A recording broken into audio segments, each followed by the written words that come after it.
Hey everybody sort of at MileHiCon. My name is Lafferty, and this is my virtual reading. Now, at cons, I'm not fond of reading. I prefer just to hang out and talk to people. So if this were a con, I would probably try to start with a sing-along of Tom Lehrer, because I just found his works went into the public domain. Not because he's dead and has been dead for several years, because he wanted it to. I think that's really cool. So, I'm not going to sing, don't worry. I'm going to just say the words. You don't want to hear me sing. So, from the Irish ballad we have, one morning in a fit of pique, sing rickety-tickety-tin. One morning in a fit of pique, she drowned her father in the creek. The water tasted bad for a week, and we had to make do with gin. With gin, we had to make do with gin. Now, I recommend finding the song and hearing him sing it. It's very long and awesome. But I was looking for a good Tom Lehrer quote to start this thing. I'm going to be reading from my new book that's coming out from Ace. It doesn't have a release date yet, and doesn't have a title. I blame COVID. The title I'm using right now as the work in progress title is called Midsolar Murders. And just in that classic way of people trying to explain my joke to me, yes, I do know that there's a English TV show called Midsummer Murders. It's kind of the point. The elevator pitch for this book is Murder, She Wrote meets Babylon 5. Chapter 1. If someone combing their hair can piss you off, you've well and truly thrown yourself into an emotional dumpster fire with no hope of climbing out.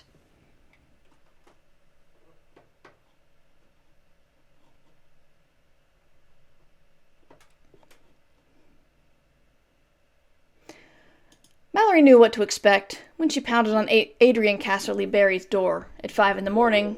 Of course. Dogs. See, this doesn't happen at cons. Mallory knew what to expect when she pounded on Adrian Casserly Berry's door at 5 a.m. local station time. He would crack the door, eyes slitted in suspicion. He would see her and relax, and the air of suspicion would ease and annoyance would take over. Mallory knew Adrian liked her in as much as he liked anyone. He liked her because, as one of the two humans on Space Station Eternity, she had no political power. Earth Ambassador Casserly Berry owned all the humans' political power, which wasn't much, and he guarded it fiercely. In waking him up, the only question Mallory had was whether he would put on a robe and comb his hair before he opened the door. She guessed not. Few people would stop to get presentable when woken up by insistent pounding. The door slid into the wall about 4 inches, and a bleary eye peered out. Mallory could smell vodka on his breath, and took a cautious step backward. Adrian's eyes were thin with suspicion and barely concealed hostility.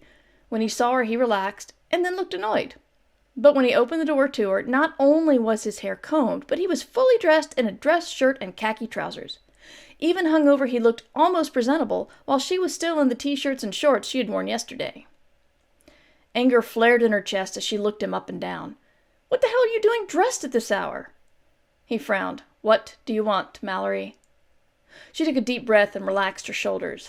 "Can I come in, please?" He sighed and stepped aside, and she entered his room. "Thanks," she said. "I need some help." "Why are you here?" he asked, with one final look in the hallway. He faced her, crossing his arms. "Why are you dressed like a businessman with a trust fund meeting coming up?" "Hedge fund," he corrected, "and I'm not sure why I have to tell you anything. There's nothing wrong with being clean and presentable." He cast a pointed look at her clothes. "Adrian, I'm betting you're still drunk. You smell like my grandmother's freezer." "Are you here to insult me? Because you can do that during the daytime," he said, pressing the button on the wall that slid his door open again. She sighed and flopped into his easy chair without invitation. "Did you know about the humans?" He paused for a moment, and then closed the door again. "What humans?" he asked slowly. "The humans that are coming to the station that is apparently now opening its doors to the Earth for tourism, diplomacy, and business." His face, already pale, grew white, emphasizing the small mole on his cheek. "Why do you know this and I don't?" Of course, that's what he would focus on. I have been trying to learn more about the station and learn some basic universal symbols. I have been trying to understand the news and have a friend read it to me when I don't get it. She glanced up at him, realization dawning. You mean you don't get the daily station report? He stiffened. I get an ambassador's report read to me every morning. Uh-huh, and who sends that report? His pale face flushed, 2 red spots appearing on his cheeks. The station's host, he said. Toon, yeah, she said, nodding. I hate that guy. That's why I've been trying to get the news that everyone else on this damn station has. The little shit has been keeping us in the dark on purpose, Adrian said, pacing a couple of feet in frustration and sitting in his small desk chair. The desk was neat, which made sense since the rest of his quarters were immaculate. He'd even made the bed before coming to the door. His rooms weren't that big. They consisted of a bed, an easy chair, a desk and chair, kitchenette, and a bathroom. But this was luxury for the ambassador. Mallory's room was even smaller. Maybe he wants us to learn how to read for ourselves, Mallory said, shrugging. But the news item is that shuttles will be coming from the Earth. When? I don't know, just that the deal has been brokered. She raised an eyebrow. I figured you would have been the one to broker it. He stood in agitation again, raking his hands through his neat hair. This pleased Mallory. I guess that's what today's meeting is about, he said hesitantly. Is it with Toon? She asked. Yeah, he said, distracted. He walked to the kitchenette and put the kettle on. I should have been told about this. It's my job to bring the human tourism to the station. Have you been saying anything?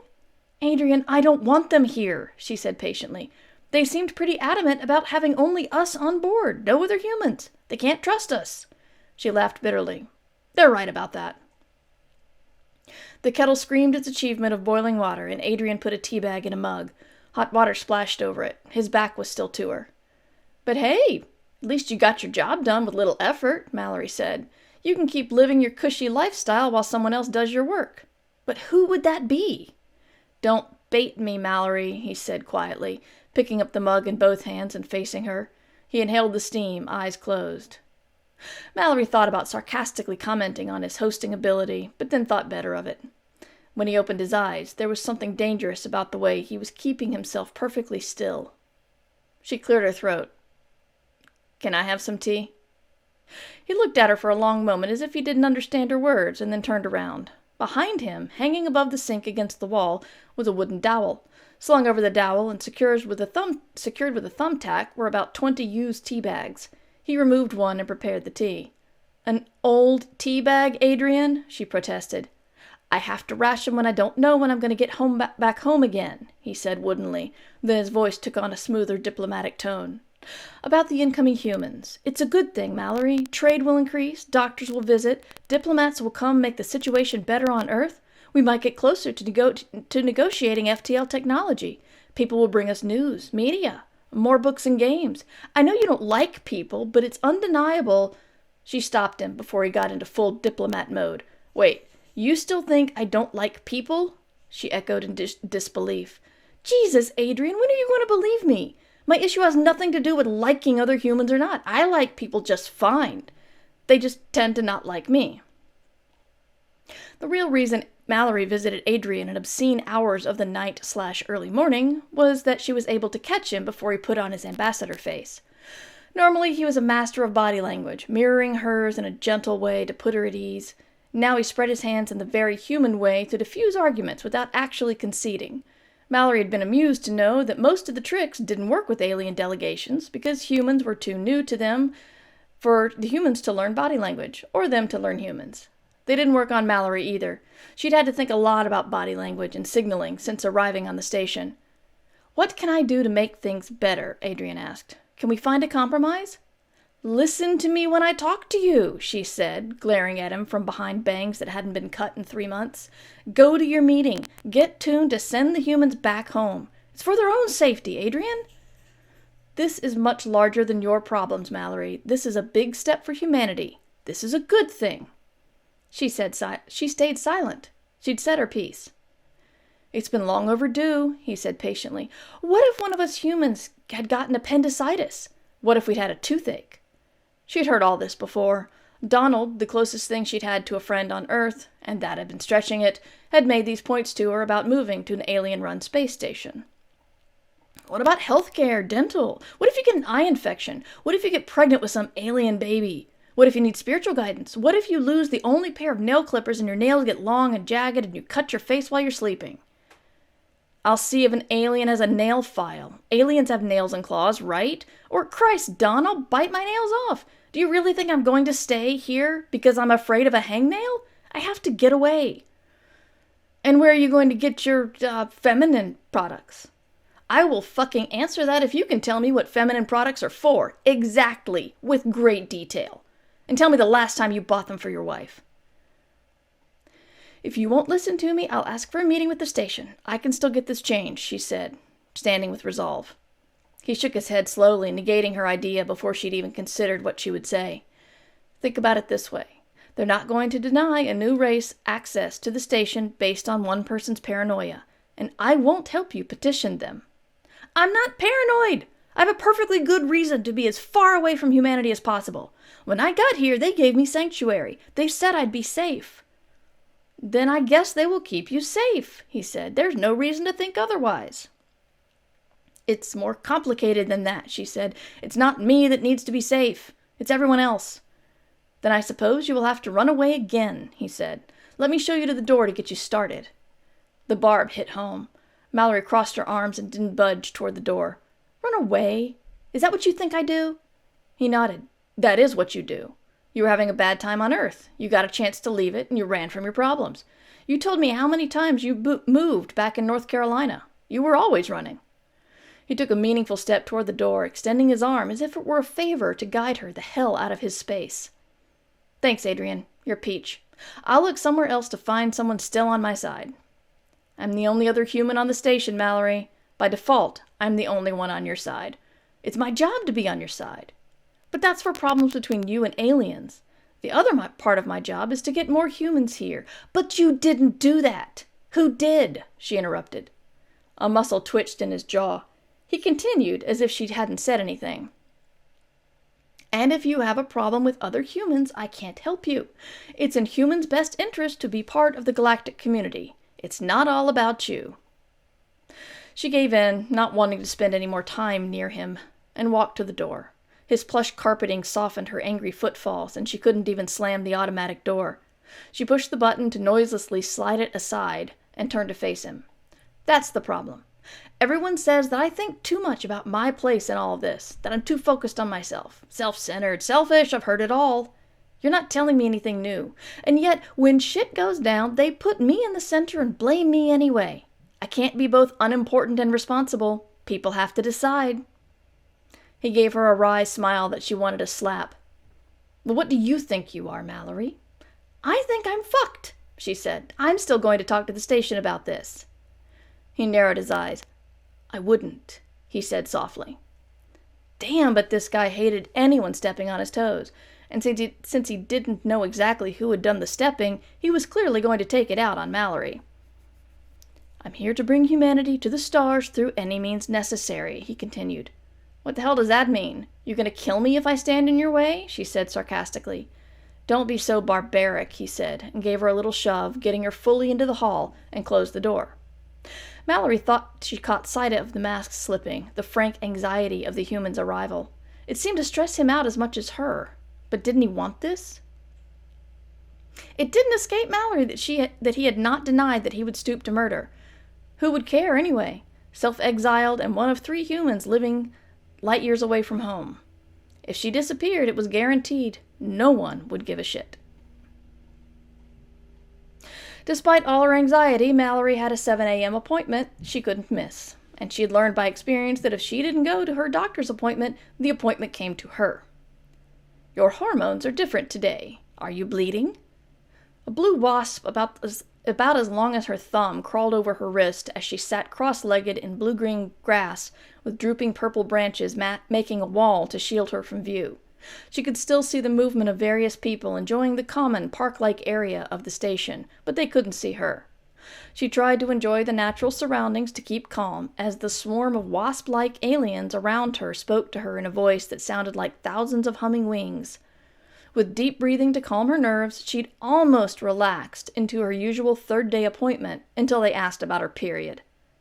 Mallory bit back the rude retort. Direct questions like this were exactly why she was here. She was their human guinea pig, their Barbie to dress and undress.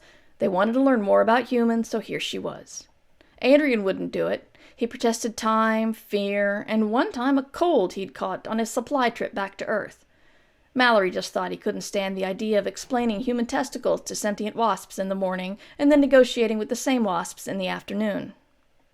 Mallory couldn't afford pride, and she needed cash. And 2 of the 5 species that made the majority of the residents on Eternity Station were very interested in these new human aliens. Her best clients by far were the wasp hive mind that called themselves the Sundry. Rather, the blue faction anyway. There were silver wasps on the station as well, but they showed no interest in her. The blue wanted to know everything about human physiology and had been totally flummoxed by menstruation. Having her period for the first time on a foreign space station wasn't fun. Having it while trying to explain it to a xenobiologist of another species made her revisit high school and all the focus and shame the period had brought her life. It didn't help that she was terrified of stinging insects. She just kept telling herself that she had an EpiPen in her room, although she wasn't sure it was enough to handle the venom from a wasp so large. She sighed and ran free hands through her hair, pushing her bangs out of her eyes. She needed a trim.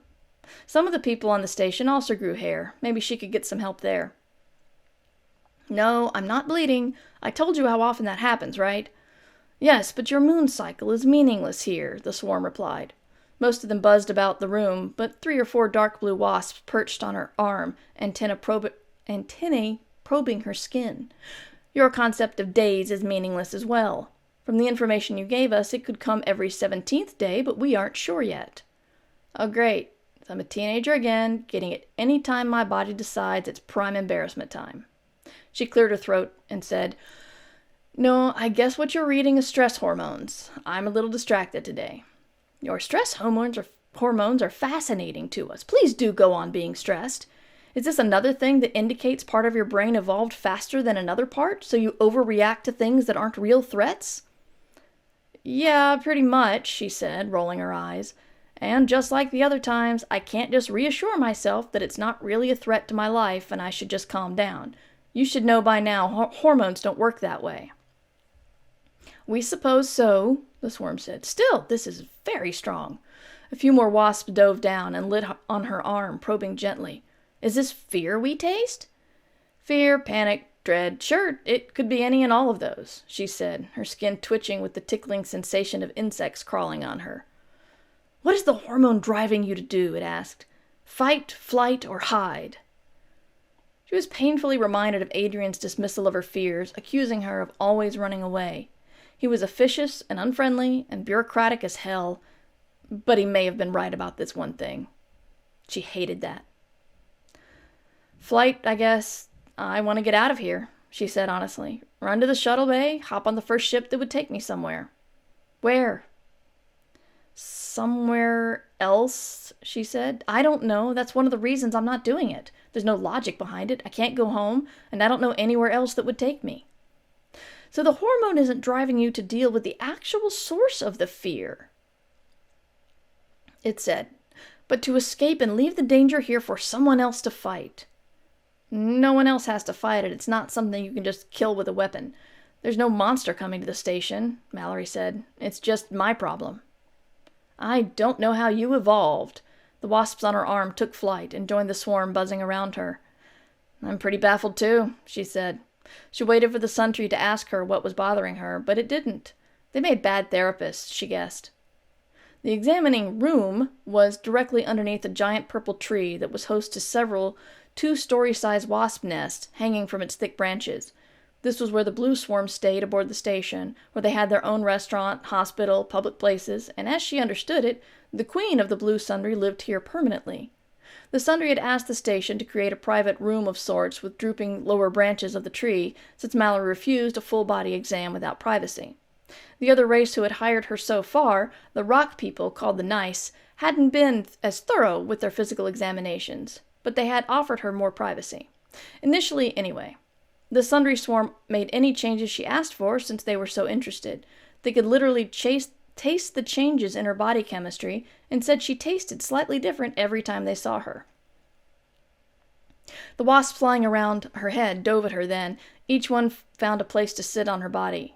She'd gotten used to it enough to avoid the first spike of fear, which of course they tasted, and had understood it to be the end of their examination. "Thank you, Mallory," they said. "Payment will be delivered to your rooms as usual. You may exchange it with the station bank. We would like to remind you that we will pay you double to chronicle the changes if you ever decide to produce young." Mallory choked out a laugh. "Not planning on it any time soon," she said, trying to imagine getting pregnant aboard the station, trying to find another species version of an epidural that would not kill her. Better if not imagined. "We must remind again about the request to convince one of the male humans to allow us to inspect him as well. We have observed them, of course, but we can't study closely without consent." "I have asked," she said patiently. "Really." It wasn't going to work out. "Also, remember, officially there's only one other human. I've asked for your discretion." "And you have it," the voice said, sounding slightly puzzled. "We don't converse with the ambassador about the stowaway." Mallory relaxed. The less information about Zan that people had, the better. She cleared her throat. "You may be able to find someone else, though. I heard humans are coming to the station again soon." There was a pause, and the wasps took flight again. That taste again. "That's what you're afraid of, even more so than us. Why are you afraid of your own people?" She shook her head. She wasn't in the mood to explain.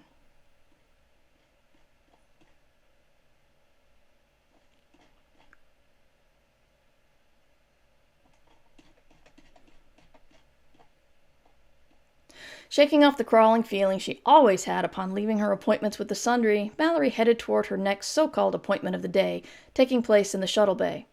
If she hadn't been so focused, she would have enjoyed watching the ships come in and out, walking past the vastly different ways people got around space. Science fiction had never prepared her for these kinds of ships. In front of her, a tall statue-like Nice stood in front of a shuttle that fit about a 10 by 10 footprint, but was nearly twice as tall. It looked as if someone had sheared off a hunk of cliff and claimed it was space-worthy. No landing gear, no doors, no portals, no apparent engines or exhaust. Just a big rock. But it sat here among the other shuttles, so she had to assume that that's what it was. The knife standing beside the rock was purple with white veins of marble running through her hard skin. She stood about 8 feet tall and was terrifying, until you got to know her. She had introduced herself as Stephanie on the third day Mallory had arrived on the station, and they'd become friends of a sort. She raised her hand to wave at Stephanie, but the huge rock woman didn't respond. She just kicked the corner of the shuttle and said, "I don't care about his problems. He never cared about mine. Now pipe down and let me work on you. We have places to be. You don't want me to leave you down below, do you?" By work on, she apparently meant sanding. She slid massive gloves over her hand and was rubbing the ship now, little puffs of dust rising around her. "Yes, I know the human's watching us," she said without turning around. "Doesn't matter what she sees. If you didn't act childish, then she wouldn't be able to see you acting childish, now would she?" She decided to talk to Stephanie later. She wondered what down below was, but didn't seem like it was the time to ask. Stephanie, like Mallory, had bigger things to deal with than pleasantries. Mallory ducked her head and moved on down the line. The shuttle she was looking for was more geometric and frankly attractive to human eyes. After passing 2 more rock ships, she found the copper-colored ship that looked as if it should be a $10 million sculpture in front of a very important building in New York or Dubai.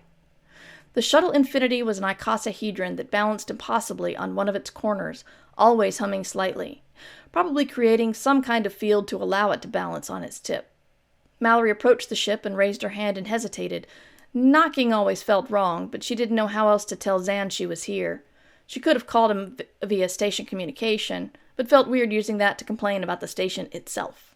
Before she could knock on the thick, reddish metal, one of the die-like sides hinged open and unfolded to present a walkway. From inside the shuttle she heard, "Mallory? What do you need?" Not the welcome she'd hoped for. "I just need to talk. It's important." "All right," he said, sounding resigned. "Come on in." She flat out didn't want to. Nope. Something held her back, a feeling of slight anxiety, like being watched. But you were always watched aboard Eternity, so why was this different? No, this was a feeling of suspicion, alongside a feeling of being watched, like when shopping while a clerk followed you to make sure you didn't steal anything. She'd learned to trust her gut feelings in her life. but since she didn't know from where the feeling came, she boarded anyway. The walkway led to a small 10 by 10 cockpit. On the far wall, a ladder stretched up and down to other floors. Zan was coming up the ladder as the walkway refolded itself and closed behind Mallory. She looked back in alarm and then cleared her throat. "Thanks for seeing me," she said, by way of greeting. Zan had a towel slung over his bare shoulder. When he stepped off the ladder, he took it and rubbed his face and shoulders. He wore sweatpants and little else, causing Mallory to look away immediately, hating the blush that came to her face. Zan was an AWOL soldier, about 6 feet tall, with dark skin, shaved head, and a wide smile when he chose to show it, which was rare. A few shiny scars marred his otherwise perfect torso and arms. "I can come back when you're dressed," she stammered, but the exit was closed behind her, and she didn't know how to open it. She could hear the frown in his voice. "Why? You're already here, and I don't have a lot of free time today. What's the trouble?" He disappeared into a closet-sized room set into the wall beside the ladder and came back pulling on an old t-shirt. Since Mallory could look at him again, she saw him grimace as he smoothed the gray shirt with dark stains over the chest and sleeves. Dark stains and sleeves. Dark stains on the chest and sleeves. That'll be edited. "What's wrong?" she asked. "It's still damp. I washed it last night, but it didn't dry out enough." Right. She forgot he had arrived on the station with only the clothes on his back, and they'd been stained with blood. He said he was going to learn how to sew so he didn't have to wear the same things every day, but apparently that hadn't happened yet. Hard to sew without a pattern. But she wasn't going to go down the road to prove everyone right about what she was giving up for leaving Earth. She wondered where he'd gotten the razor, though. She had offered to ask Adrian to bring back some large shirts the next time he went to Earth, but Zan didn't want Adrian to know he existed. "So talk," he said, pulling down a seat on the wall for her, and then fell casually into the pilot's single seat like he owned the shuttle. "Eternity is going to start allowing more humans on the station. That means tourists, ambassadors, people, which means probably military." He finished the sentence for her, his voice low. His face had gone ashy with shock. "Shit." He rubbed the back of his head. "What are we going to do? Is this that ambassador's fault?" "Not exactly. He was actually as surprised as you are. Even though that's his job to make happen, apparently someone else successfully made it happen." "Who else could be here?" Zan asked. "I don't know," she admitted. "I mean, it's surprising enough that we're here, considering Eternity's stance on human tourists. You'd think there might be a fourth?" "I have no idea." He fixed his stare to the blank video screen in front of him, as if he were thinking about something far away. "I don't see how this can end up good for either of us. Where could we go from here?" Mallory asked. He shook his head, his focus returning. "Don't make it like you and I have the same problems. You can just stay in your room and avoid humans. I have extradition agreements to worry about, military coming aboard the station, and that'll be it for me." Mallory's temper flared. "Oh, come on, they may not even know you're here. And staying in my room will fix everything? Are you kidding? You think I haven't tried that in the past? It's no way to live a life, and it still doesn't always work out the way I want it to." She stopped herself and took a deep breath. "Regardless of who's got it worse, which I didn't realize we were competing over, it's bad news." He nodded, which was about as close as he got to an apology. Mallory figured he didn't believe her when she'd said why she wanted to be aboard the station. "I'll talk to the station personnel," he said. Mallory caught the quick edit that he made. Whose name had he been intending to say? "I might see if Stephanie's free after she's done yelling at her family," Mallory mused. "Then I'll see if I can talk to Toon. Eternity let us on board. I can't believe she'd throw us to the wolves." "She may not think that's what she's doing. We can't anthropomorphize her." Both Mallory and Zan had appealed to the space station to be allowed sanctuary when they had left Earth under very different but unexpected circumstances. Interested in both stories, the station had allowed them aboard. It knew a little bit about humans since it had already allowed the Earth ambassador to spend weeks at a time on the station. Mallory had been allowed on board provided she made herself useful, which she had done by offering herself to other species as one example of a human to study. She knew Zan hadn't made the same deal, but he never explained what the station required of him. All Mallory knew was that she was given small quarters while he lived aboard the shuttle Infinity. and the station allowed him to keep as anonymous as possible, not alerting Adrian to his presence. "She never said we'd be the only humans," Zan said, elbows on his knees, looking at his hands. "I just didn't think others would come this soon." "Didn't Eternity guarantee you sanctuary? Can't the station keep you safe?" "Yeah, but I'd be a little more comfortable without wondering if I'm going to be assassinated in the hallway by a wandering soldier." He looked up at her. "I'm hungry. Do you want to get some food?" "Now? We still have to eat, and we can talk planning. I have to run. Do you want to come with me?" This sudden offer startled her. Zan hadn't been exactly welcoming to her since they had discovered each other aboard the station. Mallory opened her mouth, but nothing came out. She had already left Earth and humanity as a whole to get away from her problems. She might as well go have breakfast with one other human. Let's get some food. And that is the end of my time. I hope you enjoyed this, and I hope, whenever it comes out, you will check it out. Have a good time at the con, and hopefully we'll see you on one of my panels or in a coffee clutch.